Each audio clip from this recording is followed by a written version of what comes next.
Hi, everybody. Welcome to Human Capital, produced by Goalspan. I'm your host, Jeff Hunt. I love the opportunity on each episode to better understand the deeply human aspect of work. At the core of our humanness is the desire to be emotionally healthy, both at home and work. Speaking of work, for most of us, we're spending at least a third of our lives there. The workplace can be a place of encouragement, insight, compassion, and relational connection, where all employees, whether they are leaders or individual contributors, feel seen, heard, and cared about.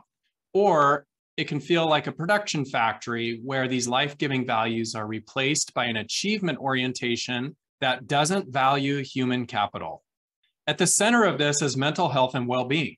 Mental health has gotten significantly more attention in the workplace over the past 2 years, thanks to a number of stressors, including the pandemic, school and workplace shootings, inflation, racial and police violence, the war in Ukraine, wildfires, political unrest. I could go on and on. In fact, you're probably getting stressed by hearing me just list off some of those things. Many of these stressors have unfolded in quick succession, compounding the damage to our collective mental health. In 2020, mental health support went from a nice to have to a true business imperative with the pandemic. But if you fast forward to 22, the stakes have been raised even higher, thanks in part to a greater awareness of the workplace factors that contribute to either positive or negative mental health. C-level executives and other leaders are now actually more likely than others to report at least one mental health symptom. Let's finally put the stigma to rest and admit that mental health stressors affect everybody.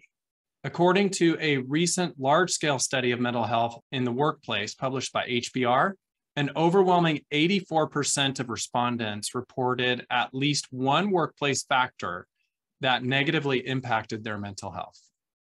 Today, my guest is an attorney who's uniquely qualified to help me talk about all of this. Frank Ramos is partner at the Clark Silvergate law firm. And although we're not going to focus much on the law today, Frank is regarded as one of the best lawyers in the country. In fact, he's written 15 books for lawyers and serves as a mentor for young lawyers. But back in 2013, Frank was in a deep depression himself that consumed all his relationships, tasks, thoughts, and projects. Frank shares that those 2 years were the darkest of his life, and since then he has become devoted to helping others, which we hope to do on today's show. Welcome, Frank. Thanks so much for having me. I really appreciate it. Well, I'm really happy to have you on the show, and this is a topic that's sometimes difficult to discuss, but is one that is completely relevant today. So I'm happy to have you help me unpack it. Of course. Before we get into the topic, though, let's start by having you give a thumbnail of your career journey and share with our listeners, Frank, who inspired you the most along the way. Sure. I have been practicing law for about 25 years, most of the time in a firm now here in Miami called Clark Silvergate, doing litigation, almost exclusively litigation all those years here in Miami. And I didn't initially want to become a lawyer. I was considering pursuing a career in politics or perhaps in the foreign services, and certain things opened up and ended up going to law school here at University of Miami, and then I've been practicing ever since. Just turned 50 last year, and this has been what I've been doing most of my life. Along the way, I've had my share of mentors in the legal field, and because of them, I've tried to pay it forward through social media, through my books, and my speaking opportunities by helping young lawyers develop themselves and their careers and their futures as well. Fantastic. Who inspired you most along the way on your journey? Was there any particular person or thing that really motivated you?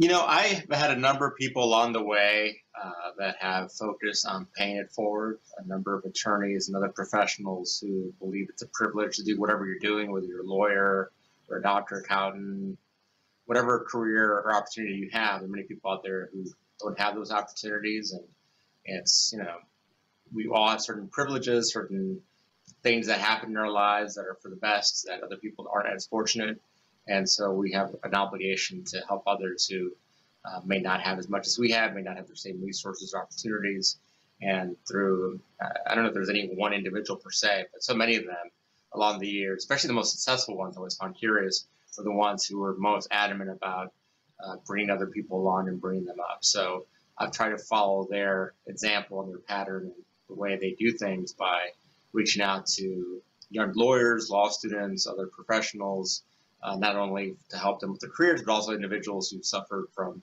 mental health and depression issues, as you mentioned I did for a number of years. And I think what I've learned is that so often we face difficult times, not only to overcome them, but to help others overcome them as well. And just as a side note, before we hear a little bit more about your own personal experience, don't you believe, Frank, often that when we can move through those mental health challenges that we become better as a result? So we're able to offer people more and give back, and we have experiences that are valuable that can really serve the workplace and our communities better, wouldn't you say?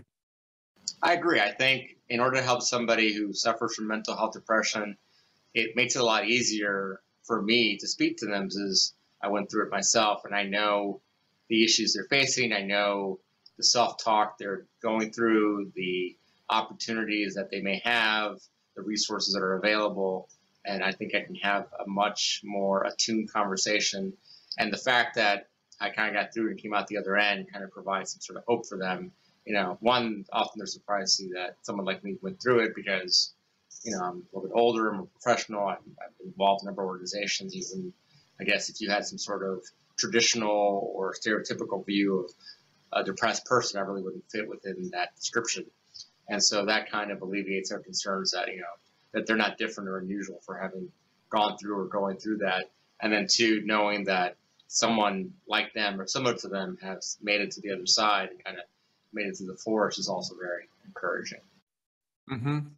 So share about your experience. What was going on in your life back prior to 2013 when you sort of hit this difficult season, and just take us through that time in your life, if you would. Sure. I think there's a strong genetic predisposition to mental health issues, whether depression or anxiety. My mother suffered from chronic depression. I had two uncles who committed suicide, and a cousin who was suicidal. It all seemed to come from my mother's side of the family, but pretty much everybody on her side of the family had either suffered with chronic depression or had succumbed to it. And so it's important for anybody who is having issues to be aware of their family tree and know where that's coming from. And so I do think there's a strong genetic predisposition toward it. And so I think even from an early age, being raised by people who are chronically depressed, they have a certain view of the world, which isn't always accurate. And that kind of gets passed along to kids who are very impressionable. So from a young age, you seem to be a little bit more afraid, a little bit more concerned, a bit more trepidation along the way. You're less willing to take risks, more risk adverse. And that sort of compounds over life. And so when something small may happen where somebody else would simply bounce back or overlook it, it becomes very catastrophic in your view. And it kind of snowballs and becomes much bigger. So making that phrase, making a mountain out of a molehill, that's kind of common for people who are in that field or in that vein. And so I think I always struggled with it, but I think it really hit me. And again, I'm trying to age myself to 50. That happened back around 2012 or so, I guess right around 40, I guess. I don't think it had anything to do with that age per se. I think it was just certain things probably weren't going as well as I'd hoped work-wise and some other things. And again, if I wasn't predisposed or hadn't been raised to see the world a certain way, I probably would have navigated it pretty well, but I didn't. And it's very, it's one of those things that once you start sliding down, it's hard to stop. You start sliding down a mudslide and there's nothing to grab onto. You keep falling down the rabbit hole, as they say. And it's very insidious. And the way you view the world, it's more than just being sad or upset. It's more than just being physically down. You really have an alternative view of reality. It becomes very different. I think the analogy I use is that people who are optimists see the glass as half full. People who are pessimists see it as half empty. And people who are chronically depressed see the water as being poisoned. They just have a very different view of what they're dealing with. And so it's hard you're not rational. It's hard to talk to a rational person because you are seeing things that really aren't there. And I'm not saying you're viewing things, but you're delusional. Your view of the world just doesn't match up to the world itself. And the more you try to explain it to people, the more they're kind of put it back. And you also have this mentality of trying to purposely push people away to the point when there's no one left to be pushed away, and then it only confirms your belief that you're alone, you deserve to be alone. So that was kind of the cycle that I had between 2012 and I guess through 2014, about 2.5, 3 years, I suppose. And it was tough, and it just, I went to see a lot of psychologists and psychiatrists, was on a lot of cocktails and medications, and my story is a little unique. I don't think viewers can glean a whole lot as to how I got out. I got to the point where I was on so many medications physically, I just couldn't really tolerate them anymore. I just had lost my coordination. I couldn't even walk up or downstairs. And so I basically largely just went cold turkey, which is a terrible idea. And I would never recommend that to any of your listeners or viewers. And then it was somewhat abrupt. I basically had hit a wall, kind of hit bottom, and decided I had to get out or I was going to end up at the end of the rope. And so my experience is a little unique, but along the process of that, I learned, obviously it's really important to find a mental health counselor that you can work with. There's so many out there to me have different approaches. Important to figure out what medication, if any, works for you. And there's both, psychotropic medications. There's, more natural ways of doing it, but you have to find what works best for you and your system. Each of us is different, and not to treat mental health as sort of, a universal one approach to it.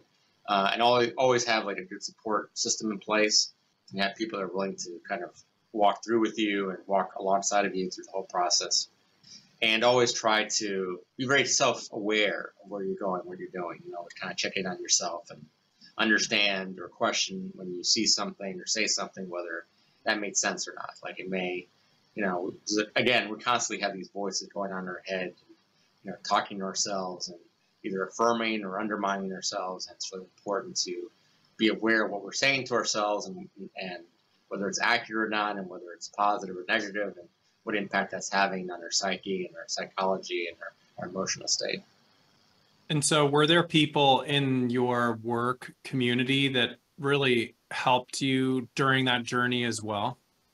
I reached out to a lot of people, and there weren't that many people. I think the idea of mental health, getting through mental health, has become something we're all more cognizant about. I want to say in the last 5 years. I believe that when I came up during that time between 2012 and 2014, especially in the legal field, it was not looked upon as something you really wanted to talk about because it seemed like you were less than. Being a litigator, we're kind of adversarial. We're out to fight on behalf of our clients, and something like mental health or depression was kind of seen as a weakness. You didn't really talk about it. I think that's become, both in the legal profession and other professions, I think it's become much more open about it. And curiously, there was a lawyer who I knew very well. I did defense work primarily. He did plaintiffs work. He was considered one of the top plaintiffs lawyers in the country. He had multiple $1 million and $1 billion verdicts, and was considered I think probably one of the top 10 plaintiffs lawyers, not only in the country, but of all time, really. And he had actually helped me with a lot of my writing projects and then some other things when we were on opposite sides of some cases. And in 2016, he took his life.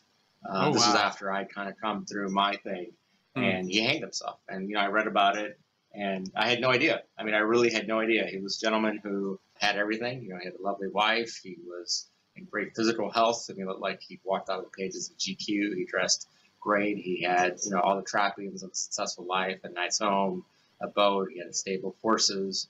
Again, he had, tried multiple cases for huge verdicts, was on the cover of multiple magazines, was constantly being interviewed, and had a huge reputation. Like every big plaintiff's case in South Florida would seem to come to him or across his desk. And no one had any idea. And one day he took his life, and I guess maybe with the exception maybe a few people that were really close to him had no idea that he suffered from chronic depression. And so you just never know. You never know who in your circle or your field or sphere is suffering from mental health issues. I think there's this belief that people who are depressed, that they're depressed, but I think most people who are depressed do a pretty good job of hiding it because they see it's a weakness or they perceive it that way. And so a lot of times it's too late. Like by the time you have any real inclination as to what's going on, that person's already, like you often hear about it after the fact. Everybody's so surprised that so-and-so took their lives or so-and-so ended up being Baker acted or whatever else, and no one had any idea. And I was pretty good, and I think most people are pretty good at hiding it until you're not, until it really everything just starts falling apart around you. Yes, you just never know. It's very insidious. Sometimes it's not apparent, and it's hard to deal with because it's not like a broken bone or some other health issue that has an ABC approach to it. If you have a cold, you treat it this way. If you have a virus, you treat it that way. Mental health is, each of us again is different. Each of us is going to react differently to certain treatments, protocols. Each of us have different approaches, and it's very time consuming. Like dealing with depression and coming out the other end, or anxiety, or bipolar, whatever it is, it's a very time consuming thing. Most people who treat for depression are seeing their psychologist or mental health professional once a week. They may be in support groups. They may be journaling. They may be meditating. If you have some sort of disease, you see your doctor maybe once a month. You get a prescription, and then it goes away. So it's a big time commitment. It's something that you're constantly aware of and conscious of, and it's something that requires a lot of effort on your part to deal with and address. And it seems like with the example of your friend, one of the statistics that's becoming more commonly known is that employees stay at the workplace. They stay in their jobs if they have a friend in the workplace. And they're also finding that the higher levels of engagement mean actually knowing people personally in addition to their profession and what's expected of them at work. And it seems as though your friend who took his life, if he had had somebody with a deep connection at work that he could have confided in, then that could have possibly benefited him, wouldn't you say?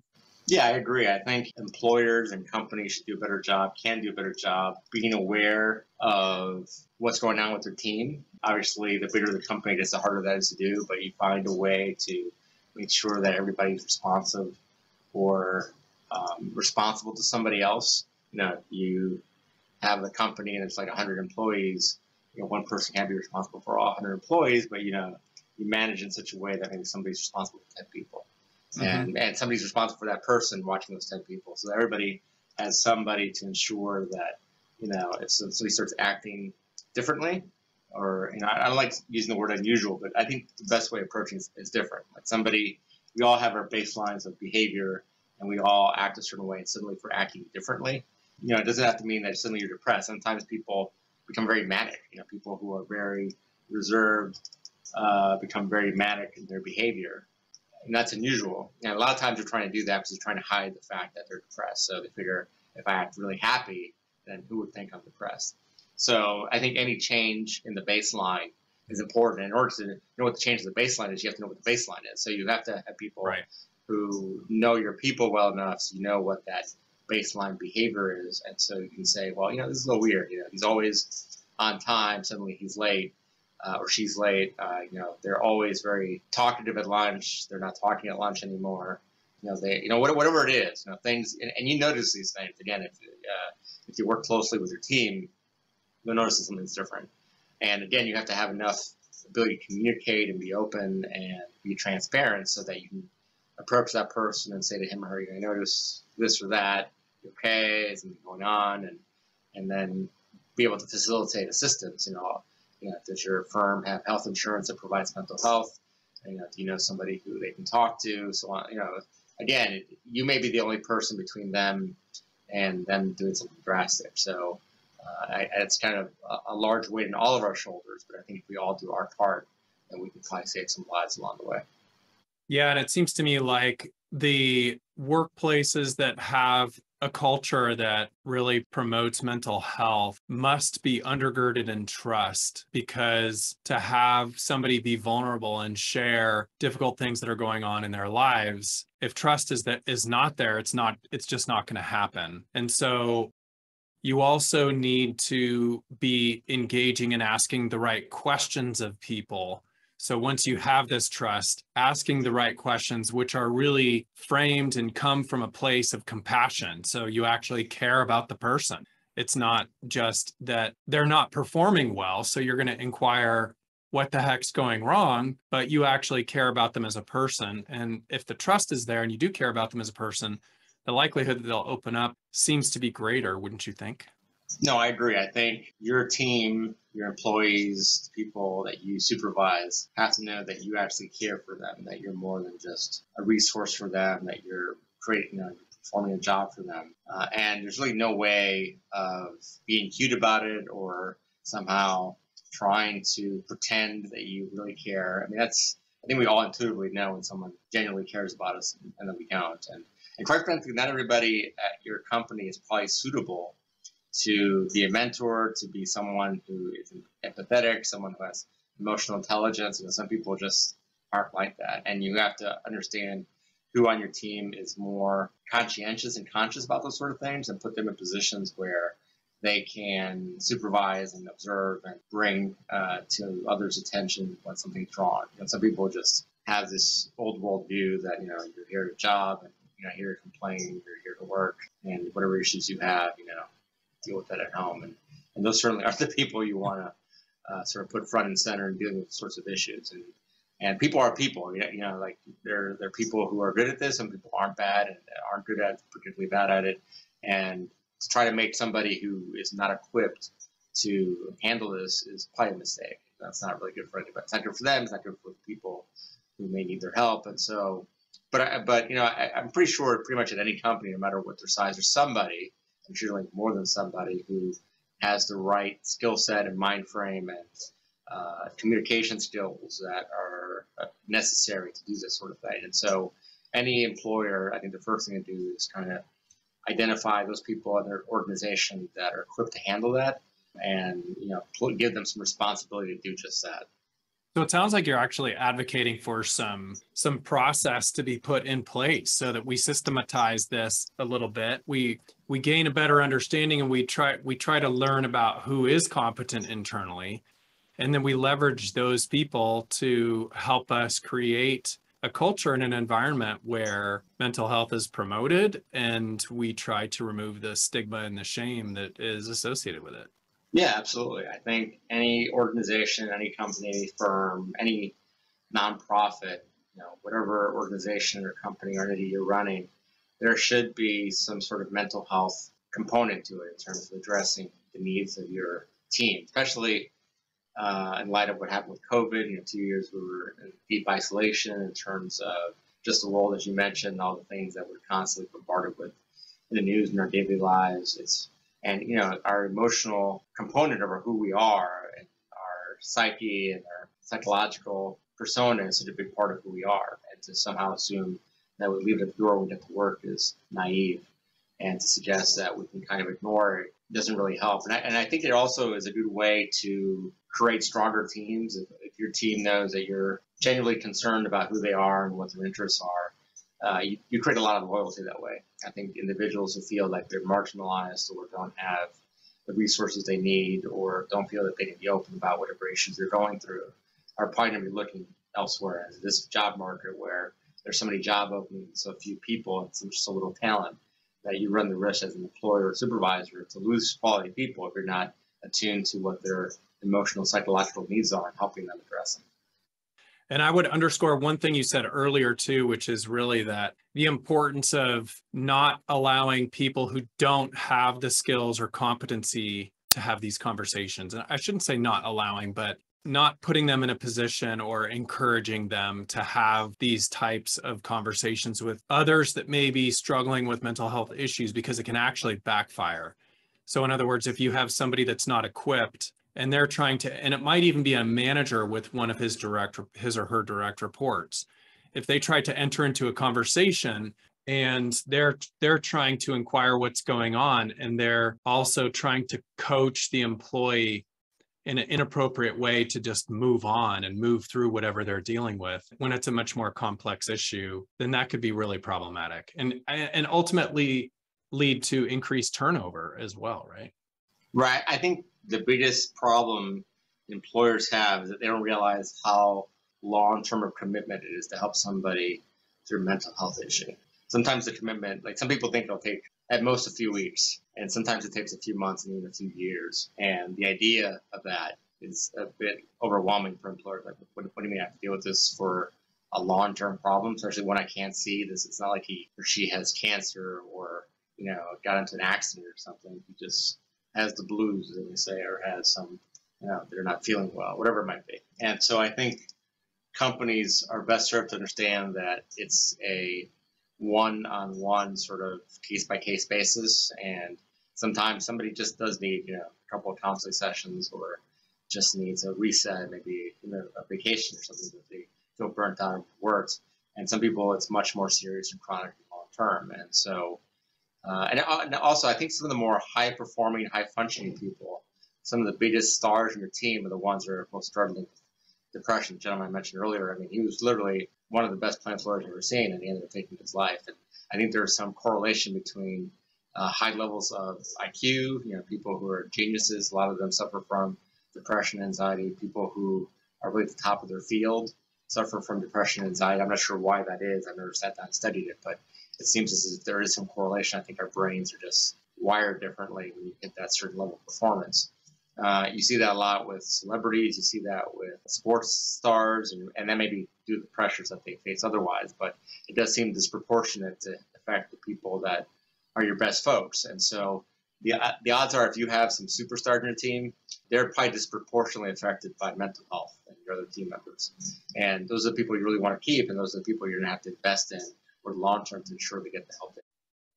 Yeah, and I would add too that sometimes it seems as though when achievement orientation is so closely tied to identity that it can lead to a greater incidence of depression or other mental health challenges, because once there is a failure or a problem, it becomes about the person's identity rather than actually just looking at it as a stepping stone along their career journey or some learning and new information about something that they tried that didn't work well, wouldn't you say? No, I agree. I think we so equate ourselves with our jobs and our careers that, and depression and anxiety can really throw a monkey wrench in things. Something we can't concentrate, we can't focus, we don't have the energy. Just getting up in the morning sometimes is a chore. And so that's, over the long term, that's going to adversely affect your job performance. And then adverse job performance somehow undermines your view of who you are, which then creates that cycle with then doing even worse. And a lot of people who suffer from depression or anxiety enter this vicious cycle where, they don't have the energy or the ability or the cognitive wherewithal to do something. They don't do it, they underperform. That sort of confirms their own personal bias that they're not good enough, and that just sends them off spiraling. So let's get really pragmatic for a minute. Let's just say I'm a manager or a leader in my organization, and I can see, I have a hunch that one of my direct reports, or even my team members, if I'm on a team, is struggling. What's the first step that I should take in that situation? I think, first of all, you have to confirm for yourself that that person is not acting as you expect him or her to act. And it may have just been a one-off thing. Maybe he or she said or did something that was a little unusual, but just, we all say or do things sometimes that are a little unusual. This happens. So first of all, you have to sort of see if there's a pattern. Not a very long pattern, but some pattern. Once you acknowledge that there is one, that he or she is showing up late consistently, or they're taking longer lunches than they usually do, or they're more argumentative, or they're shorter with you, or they're not being as communicative, then you really should ask yourself, am I the person to approach him or her about this? You may or may not be. Am I the best person? Again, if there's something that is wrong with that individual, your primary concern is getting him or her help, and you may not be the best conduit to do that. So you have to be honest with yourself and find out how good you are. And you may be one of those people that maybe you're not really the right person to approach. But let's assume you are. Let's assume you feel like you have a good relationship with that report, that individual, and you know him or her. You've had your share of communications. You each talk about your weekends, your family, and everything else. And and there's enough of a basis for a relationship that you can approach him or her in a private setting. You approach them in their office, or maybe after hours when no one else can kind of interfere and intervene or sort of overhear the conversation, and you say, I feel, or I noticed that you said or did this, I'm a little concerned. And you don't make it about the work. You don't make it about like their performance. You make it like you're a genuine concern about something that may be going on, at home, something else. and you see what the response is. And I think a lot of people, if they're approached the right way, and you're not being defensive, you don't put them in a defensive position, you don't make it sound as if it's a performance-related issue, then they're willing to be more open about it. And so it's really important that first foray to trying to figure out what's going on. It's very open, very natural, very supportive. And I would think most times you would find that they're willing to share something, or at least let you know what's going on. It may be, again, it may be something external at home. Maybe they're not getting enough sleep, or maybe something happened, some life event happened that wasn't that significant, but it's a bit of an annoyance for them, and that's what's causing them to be distracted.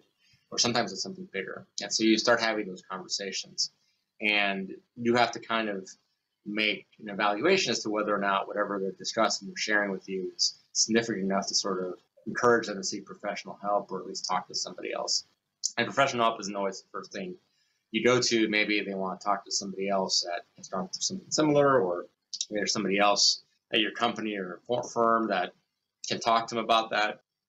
But you're constantly trying to ensure that either their behavior is going back to what you consider normal or baseline, or if it's not, then they're getting the help that they need.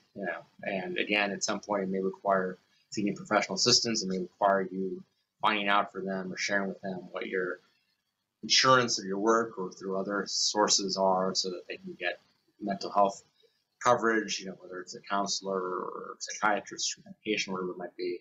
And kind of assume that you may be the only person that's noticed this. Like, never assume, well, somebody else has it. They're married, they have children, adult children, or they live with their parents, whatever it is. Like, somebody else is taking care of it. I think people end up taking their lives, and everybody in that internal circle thought so-and-so should have been on top of it. And that person thinks that you should have been on top of it, and you think somebody else should have been on top of it.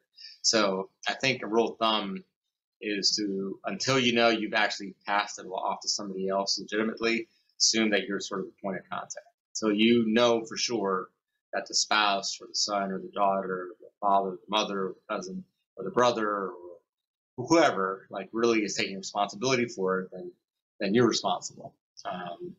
And then along the way, just kind of stay in tune. And there's a line, obviously, people want to have their privacy. People don't really want to talk to you about all their issues and problems. People feel vulnerable about talking about depression and anxiety.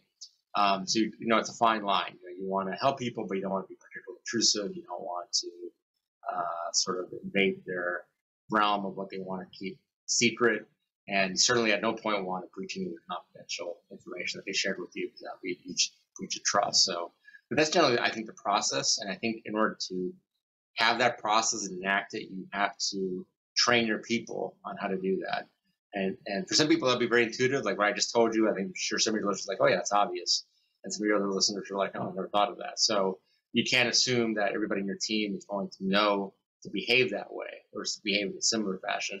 And so it's important to provide some sort of training to your people. And I'm not talking about bringing in a formal counselor, but just simply kind of talking through with them what I discussed with you, or something along a similar vein where there's a process in place. And so people know how to identify somebody who may have an issue and knows how to respond and deal with it and address it as best as they can.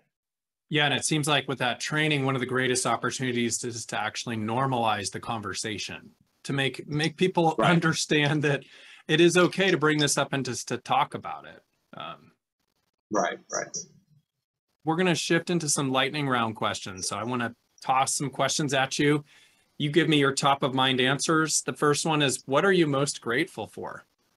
I'm most grateful for the people in my life who've always been supportive. My spouse, my boys, some close friends who, I've done a lot of different things. Like I said, I went through depression, and they've always been very supportive, and I have some close friends who've been very supportive over the years. It's always important to have a group of cheerleaders behind you. For sure. I'm just reflecting as I continue with the other questions that gratitude and service are often the antidote to depression, right? So if we can focus on things that we are grateful for, and there's almost always things within our lives that we are grateful for, and we couple that with serving others in some way and physical fitness, I didn't add that one, but the kind of the trifecta, if we do those three things, the likelihood that we'll either come out of a mental health challenge or depression, or that we will stay mentally healthy goes way up. Absolutely. Absolutely. I think those are all very important and key issues to address, trying to stay clear of any chronic mental health issues. Yes. And of course, they never replace the important professional help that people may need. Okay, the next question is, what is the most difficult leadership lesson you've learned over your career? Most difficult lesson is you can't change people. And so people are who they are. And I think the biggest lesson for any person in a position of putting together a team is that you better be really good at hiring people and bringing people in, because they are who they are. And if they're not a right fit, then that's on you, and somehow you bring somebody in and they're not doing their job, they're not really equipped or talented, or they don't have the right attitude, then you really have to think through how you're hiring people and onboarding people. Great point. Who's one person you would interview if you could, living or not? One person I could interview. I'd love to interview Bono from U2, somebody who has sort of stood the test of time over so many decades with really resonant music and has touched so many people's lives. I know he recently went to Ukraine. I heard that. It was one of his bandmates, I forget whom, and they performed in the subways there. To be, I guess, a musical celebrity or any celebrity and actually have a really important impact. I know he was very front on the issue of AIDS. He's been an issue of homelessness. He's really met with world leaders, and he has a number of charities he's related to be able to use his soapbox and make so many changes is wonderful. Yeah, he's trying to change the world. Yeah, absolutely. Do you have a top book recommendation? Maybe not necessarily a legal-oriented book, but one for our broader listening community. I read a book, and I think I read it last year. I think it's called 2034. I forget the exact year, but it was a fictional version of World War III, where we go to war with China. And it was really uncanny how, not so much how realistic it was, or it did come across very realistic, is how fragile our relationships are.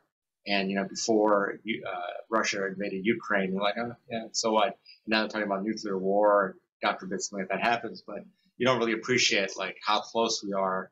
We used to always talk about the doomsday talk back in the 80s, and really how we're only a few minutes away from somebody making a really bad choice. It's really eye-opening and sobering. What's the best piece of advice you've ever received? I think the best piece of advice is to figure out early on what your purpose is and pursue it. And the way I define purpose is finding out where your talents, passions, and dreams overlap, or create a Venn diagram. That'd be where your purpose is.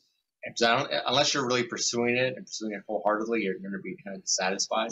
And I think everybody has an opinion as to what we should be doing, and the world certainly has one. And that may not be consistent with what we really want to do. And, the world thinks we should make a ton of money. There's nothing wrong with that, but maybe your desire isn't to do that. It's to do, be a school teacher or never going to make a lot of money, but you really want to do that. And to go off and become some venture capitalist, you may live in a huge house, but you may never be fully satisfied. So try to figure out for who you are, what you want to do. I think it's really essential to pursuing happiness and joy. Great advice. So, Frank, what's the most important takeaway that you would say to leave our listeners with from our talk today? Be very cognizant of the people around you. Really pay attention. Most of us don't pay attention very well. We don't listen well. We don't look at other people really closely. We're preoccupied with our own concerns and worries and issues. And, that's fine, but pay attention, because you'll be surprised what you see and what you hear. And there's patterns in everything. There's patterns in each of our behavior, how we interact, what we say, and what we do. And once that pattern shifts, there always has to be an explanation. We're creatures of habit. So if we're doing something different, there's a reason why we're behaving or saying something different. And if it's bad, somebody can suddenly be very, much more gregarious and happy, and suddenly they're in a much better place because they've lost weight, they're exercising, whatever else. If somebody is just kind of slow and more lethargic and they're not as engaged, unless they're sick, unless they have a cold or flu or something, then there's something else going on, and you need to do your part to try to figure what that is. Sure. Well, Frank, thank you so much for coming on the show. I appreciate your vulnerability and just being a model, setting an example. Well, thanks for having me. I really appreciate that. Thanks so much. I really appreciate it. Thanks for listening to the show this week. We release new episodes every other Tuesday. Let me know what you thought of this episode by emailing humancapital@goalspan.com. Human Capital is produced by Goalspan. Subscribe wherever you get your podcasts. And please share this podcast with your colleagues, team, or friends. Thanks for being human, kind.